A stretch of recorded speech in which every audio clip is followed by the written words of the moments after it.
Quem lhes fala aqui é o padre Fernando Rifan. Talvez você já tenha ouvido falar de mim. Eu sou um dos muitos padres e fiéis católicos do Brasil e do mundo inteiro que procuram conservar a tradição da igreja de sempre. Não saímos de caverna nenhuma, nós somos altamente atualizados. Eu sou católico, apostólico romano. E é exatamente para ser católico autêntico que eu conservo a mesma doutrina. Eu acho que o vernáculo foi um avanço, de fato, do Vaticano II, um ganho muito bom. Por isso que lá nós fazemos as leituras em português. Todas as leituras em português. Os cânticos, realmente, da missa, a maior parte são em português. A mesma orientação. Não é porque nós negamos a autoridade do Papa, não é que nós questionamos a ortodoxia da missa nova, não é porque nós não aceitamos o Vaticano II, nada disso. A mesma moral. Que foi Dom Licínio, do qual eu sou o sucessor, mas ele já estava muito doente, demorou só 6 meses. Porque ele estava com câncer. Você era o segundo bispo, então? Eu sou já o segundo, porque eu já fui nomeado sabendo que o outro já estava doente e até apressou. Dom Licínio até dizia, bendita doença minha que apressou logo a resolver esses casos. A mesma missa que a igreja conservou e ensinou. São ritos católicos, são duas formas do mesmo rito romano. O rito romano é um só, mas são duas formas. A forma extraordinária, que é essa que nós conservamos, e a forma ordinária, que é a forma que está em vigor na igreja. E isso no meio dos 20 e tantos ritos que existem, rito maronita, rito melquita, rito bracarense. Nós respeitamos a igreja toda porque nós fazemos parte da comunhão. Então, essa convivência é muito boa com Dom Roberto, com os outros padres, com o povo. Aliás, o cardeal Castrillon falou no Celan uma coisa muito interessante, que em Campos o Papa fez a experiência da convivência dos dois ritos. E foi essa experiência que propiciou a ele fazer a liberação da missa para o mundo todo. Ele falou, porque em Campos deu certo. Dois ritos diferentes, convivendo no mesmo território, e os fiéis se dando perfeitamente bem, os dois bispos dando perfeitamente bem, mostra que ele podia liberar para o mundo. E é por isso que combatemos os erros que infelizmente se instalaram nos meios católicos, nas igrejas, patrocinados pelas próprias autoridades. Aqui na reunião da CNBB, eu estou lá, do meu lado direito está Dom Roberto, Dom Alano, Dom Rafael de Cifuentes, são os bispos do Leste 1, de qual eu faço parte, então eu também pertenço. Aqui eu com Dom Roberto, nosso caro bispo diocesano, lá em Florianópolis do Congresso, eu estou lá com ele, e foi meu professor, Dom Roberto, muito querido. Aqui quando eu celebrei o bispo de Florianópolis, Dom Arcebispo, né, como é o nome? Dom Arcebispo de Florianópolis, que me convidou, eu estou pregando lá em Florianópolis para o Congresso Eucarístico. Sim. Aqui na Alemanha, dando catecismo pelo Encontro Mundial da Juventude. Aqui de novo em Florianópolis, quando nós estivemos lá, e a convite do bispo, e eu estava participando, aí eu estou na missa com os bispos. Você vê que eu também estou na outra missa também, não é só na minha, para mostrar. Aqui eu estou celebrando na minha igreja principal. E é para sermos fiéis à igreja, para sermos católicos legítimos e não apenas de nome, que nós combatemos essa profanação das igrejas. Vamos lá? Vou tratar esta tua dos problemas sociais da cidade que na roça tem ninguém pra complicar. Tem ganância e roubalheira, violência e interesseiro, mas preguiça de cantar. Quando reza para o Brasil viver em paz, a rede pessoa acolhida bem nos traz. Essa protestantização da liturgia com a missa nova. E agora nós vos suplicamos, ó Pai, que este sacrifício da nossa reconciliação estenda a paz e a salvação ao mundo inteiro. Confirmai na fé e na caridade a vossa Igreja, enquanto caminha neste mundo, com vosso servo, o Papa Bento, com o nosso bispo Orani, com os bispos do mundo inteiro, o clero e todo o povo que conquistastes. Lembrai-vos, ó Pai, da vossa Igreja. Atendei às preces de vossa família, que está aqui na vossa presença. Reuni em vós, Pai de misericórdia, todos os vossos filhos e filhas dispersos pelo mundo inteiro. Bem e toda graça. Por Cristo, com Cristo e em Cristo, a vós, Deus Pai Todo-Poderoso, na unidade do Espírito Santo, toda honra e toda glória, agora e para sempre.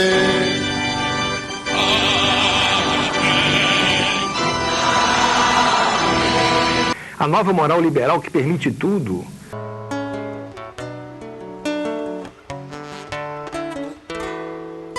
De todos os temores me livrou o Senhor Deus.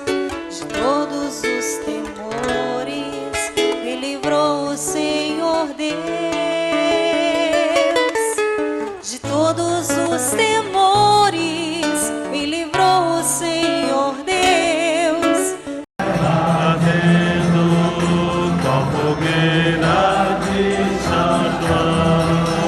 Eu perguntei a Deus do céu, ai, por que tamanha judiação? O Espírito Santo está vivo ou não está na igreja? Suscitando vocações.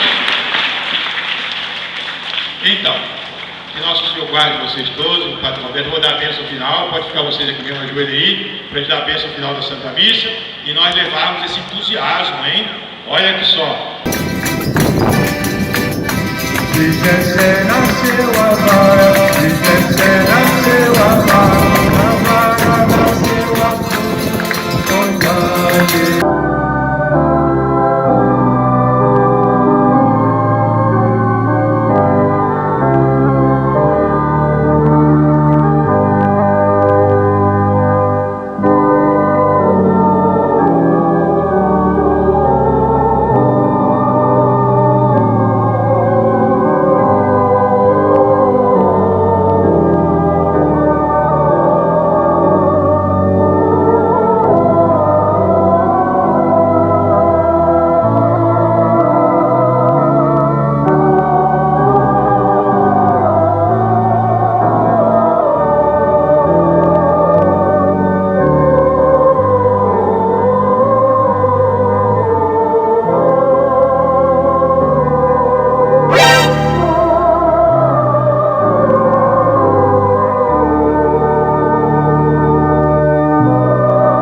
Saudemos a palavra de Deus.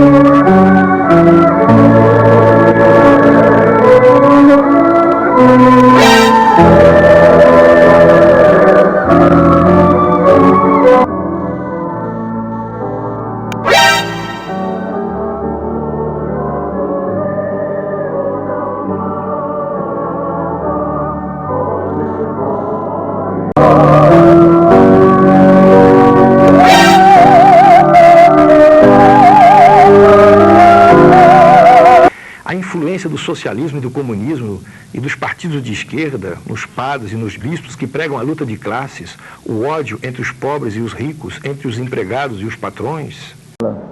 E os Atos dos Apóstolos, também nas primeiras comunidades cristãs, que tinham tudo em comum e que dividiam seus bens com alegria, também os Atos dos Apóstolos se referem a Maria como uma referência, um ponto de encontro dos apóstolos e das primeiras comunidades cristãs.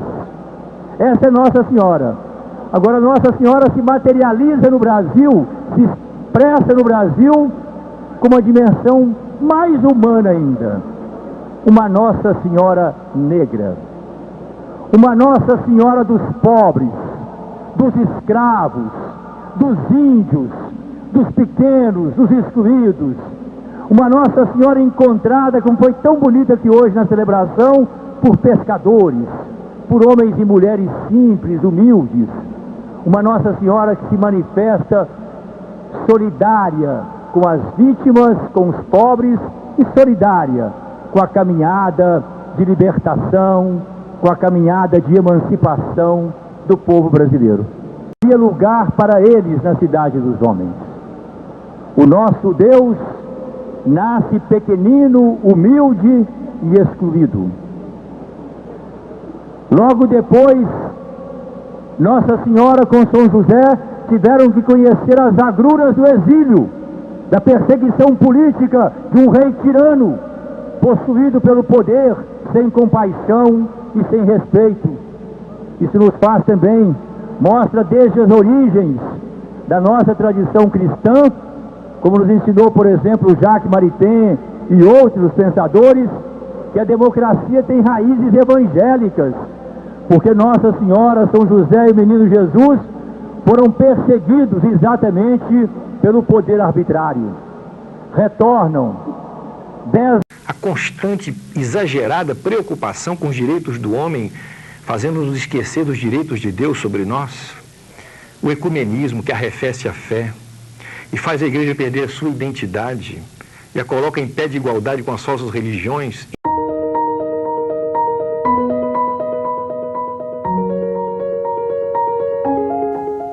Eu sou Fernando Areias Rifan, aluno do Instituto Israelense de Estudos Bíblicos, e eu quero dar o meu testemunho de que foi muito proveitoso o curso.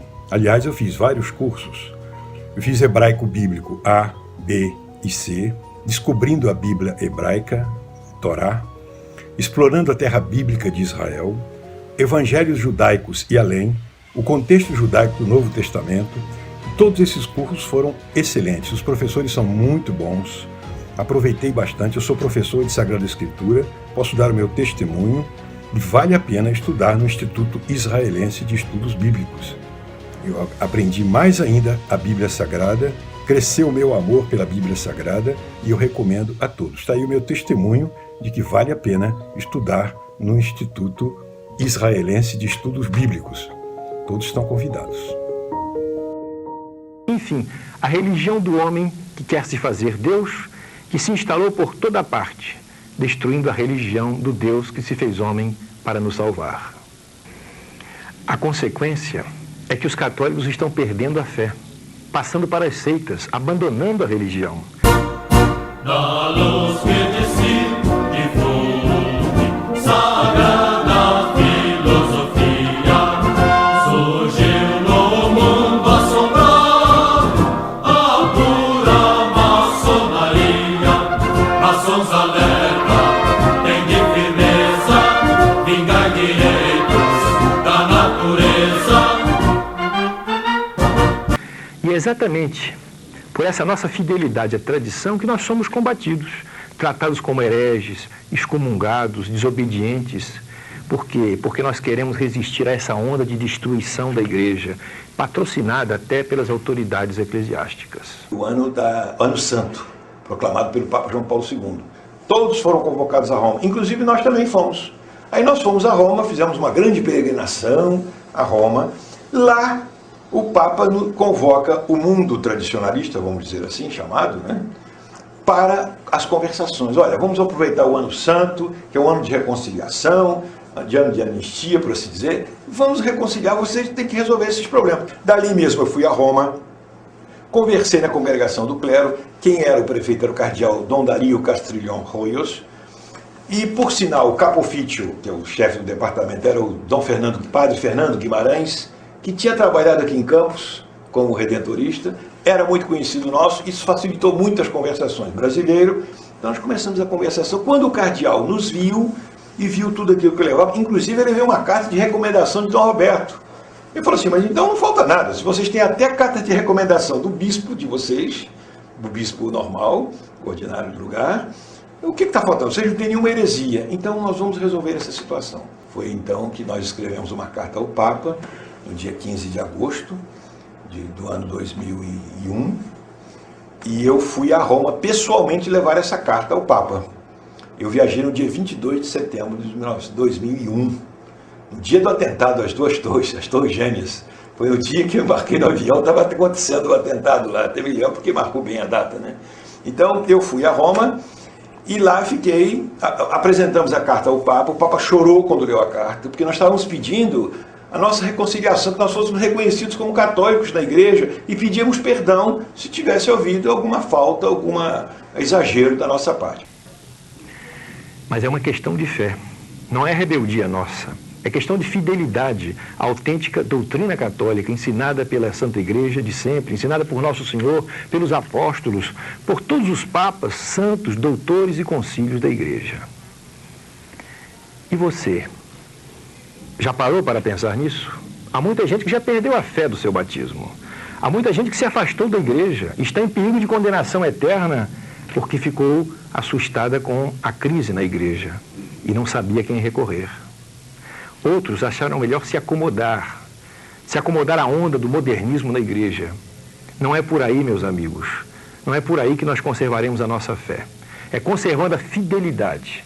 A fidelidade ao nosso batismo, ao catecismo, à doutrina, à missa de sempre, tal qual a igreja sempre pregou e ensinou.